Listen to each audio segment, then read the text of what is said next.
દિલ્હીમાં થયેલ બ્લાસ્ટ બાદ વિશ્વની સૌથી ઊંચી પ્રતિમા સ્ટેચ્યુ ઓફ યુનિટી પરિસરની સુરક્ષામાં વધારો કરવામાં આવ્યો છે. દિલ્હીમાં ગઈકાલે કારમાં બ્લાસ્ટની ઘટના બની, જેમાં 10થી 12 લોકોએ જીવ ગુમાવવાનો વારો આવ્યો. આ આતંકી ઘટના બાદ સમગ્ર દેશમાં હચમચાટ થઈ ગઈ છે. ત્યારે નર્મદા જિલ્લામાં આવેલ સ્ટેચ્યુ ઓફ યુનિટીની સુરક્ષામાં સઘન વધારો કરી દેવામાં આવ્યો છે. નર્મદા પોલીસ, એસઆરપી તેમજ સીઆઈએસએફની ટુકડીઓ દ્વારા નર્મદાના સ્ટેચ્યુ ઓફ યુનિટી ખાતે આવતા વાહનોમાં સઘન ચેકિંગ હાથ ધરવામાં આવી રહ્યું છે.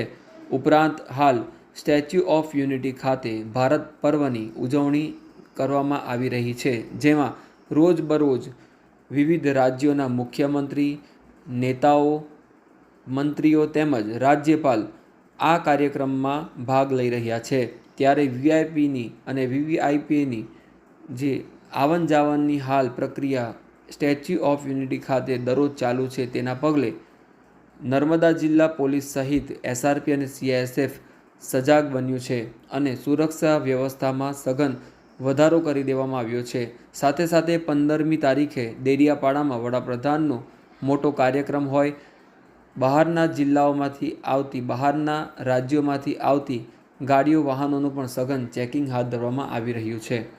ત્યારે કહી શકાય કે દિલ્હીની ઘટના બાદ નર્મદા જિલ્લાનું પોલીસ તંત્ર સહિતની એજન્સીઓ વિવિધ સ્થળે સઘન ચેકિંગ હાથ ધરી રહી છે અને સુરક્ષા બંદોબસ્તમાં ધરખમ વધારો કરાયો છે.